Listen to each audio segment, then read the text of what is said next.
बीडमधून आणखी एक मारहाणीचा धक्कादायक व्हिडिओ समोर आलाय। एका व्यक्तीला जनावरासारखं बॅटने मारतानाचा व्हिडिओ व्हायरल होतोय। शिरूर तालुक्यातील एका व्यक्तीला बॅटने अमानुषपणे मारहाण केली जात असल्याचा व्हिडिओ व्हायरल होतोय। यानंतरनं या मारहाणीला प्रकरणातून मोठी संतापाची लाट उसळली। मारहाण करणारा हा व्यक्ती सतीश भोसले असून तो भाजपचा पदाधिकारी असल्याचे देखील समोर आले। यानंतर सुरेश धस यांनी देखील सदर व्यक्ती हा माझा कार्यकर्ता जरी असला तरी त्याच्या विरोधात तक्रार आल्यास पोलिसांनी ते दाखल करून घ्यावी असेही म्हटले।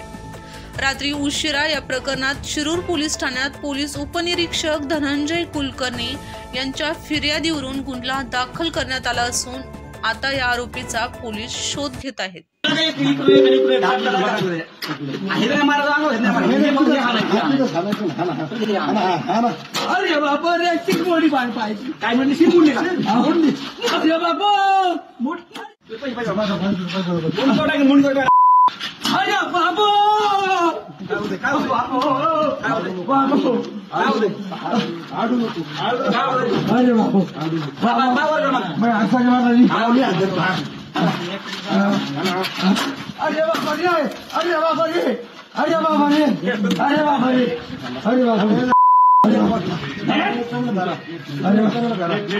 दीड वर्षापूर्वी ऊस तोडीच्या कामगाराची म्हणजे ऊस तोडीच्या कोणत्या तरी कारखान्यावर घडलेली आहे आणि मुलीच्या का काय छेडछाडीवरून ती घटना घडलेली आणि त्याचं कुठेही केस वगैरे काही झालेली नाही।